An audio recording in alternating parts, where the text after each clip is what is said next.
Today I've got the Thrunite T1S V2. This is the very lightly updated, more just changed, I would say, version of the T1S V1.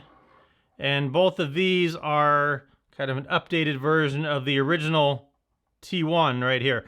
They're all very similar. These two are effectively the same light, just a little bit different design on the cases. And the original T1 does have a different design, different size, and the beam profiles from these are different. The original T1 is more of a floody beam, I'll show you, and these two are more of a throwy beam. So we'll come back to these in a bit, but we are here now to talk about the T1S V2.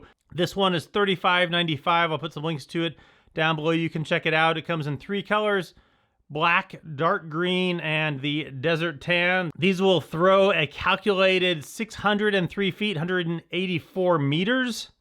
Up in the front there, they have the luminous SST40 LED with that PMMA TIR lens, PMMA polymethyl methyl acrylate TIR lens, and this gives it a pretty good focus beam and really a nice throw for a light of this size, which really very small size. You can easily fit in your pocket. Makes a great EDC light. Looking at the construction of it on the back here, this is a magnetic tail cap, and you can stick it on whatever, a refrigerator, the top of your car, your hood, anything magnetic. This will stick on, and you can use it to mount and give you some light pointed at whatever you're doing. Speaking of mounting, the tail clip here is the standard Thrunite bi-directional pocket clip. I'm generally not in love with their pocket clips because right here, it's a little hard to get down in there. When you're sticking it into your pocket, you pretty much always have to lift it up. Not a huge deal, but they could design this a little bit better so this goes into your pocket a little bit easier. It is bi-directional. If you want to stick it on a hat or something like that, has that option. In the back here, it gets pretty narrow back there, so depending on what you're putting it into, there may not be a lot of space for the fabric up in here. Again, I think they could just redesign the pocket clips a little bit. If you're not a pocket clip person, this does come off. That's an option there. And there's a lanyard hole right there. You can stick a lanyard. Speaking of lanyards, let's look at what comes with this light. Comes with a little goodie bag here with a lanyard, some extra O-rings, and another cap for the charging port. It also comes with a USB-A to USB-C cable for charging because it does have USB-C charging. Nice, I guess they include the cable, but everyone probably has 50 cables. The instruction manual, which I'm not going to open up because you can download this on the Thrunite website and check that out. And then the standard Thrunite box that really most of their lights come in. So that's that. Back to the construction of the light. Magnetic tail cap on the back, bi-directional pocket clip here, some light knurling up in here. Moving down towards the head, there is a heat sink on both sides here. This is the charging port. You flip this up, and then there is a USB-C port that you plug in that USB-C cable to. As it's charging, the button on the other side will light up red, and when it's fully charged, that will change to blue to signify that it is done charging. Up in the head there, as I mentioned, that PMMA TIR lens with the luminous SST40 LED. And then opening it up, comes with a Thrunite rechargeable 18350 battery, 1100 milliamp hours. O-ring right in here to help with that IPX8 water rating. It's made of 6061 T6 aircraft aluminum, T3 hard anodized aluminum, and this is going to be as tough as any light that really kind of all standard lights, not going to be a problem there. User interface of this light, pretty straightforward. If you're used to really any modern light, you long press it and it comes onto the moonlight mode, 0.5 lumens for 27 days.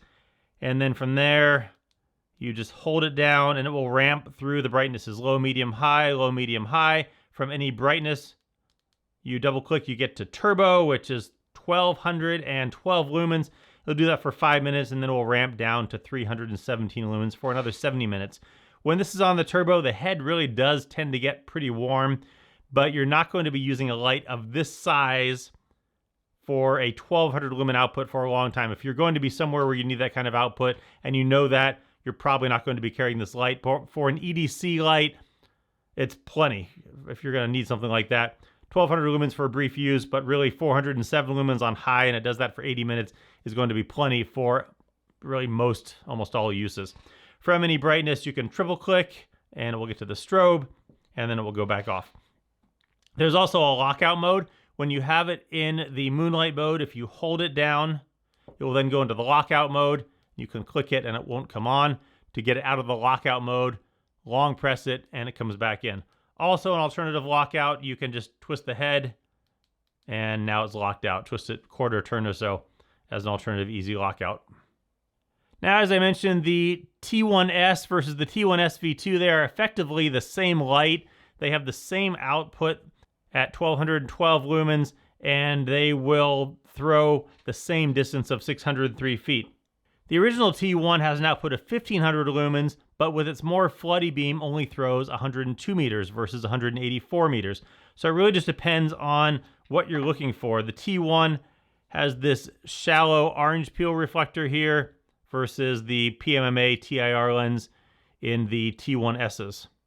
The beam profile differences between the two of them, like I mentioned, it's a very floody beam for the T1 and a focused beam for the T1S and the T1S V2. So again, it really just kind of depends on what type of output and use you're looking for this light.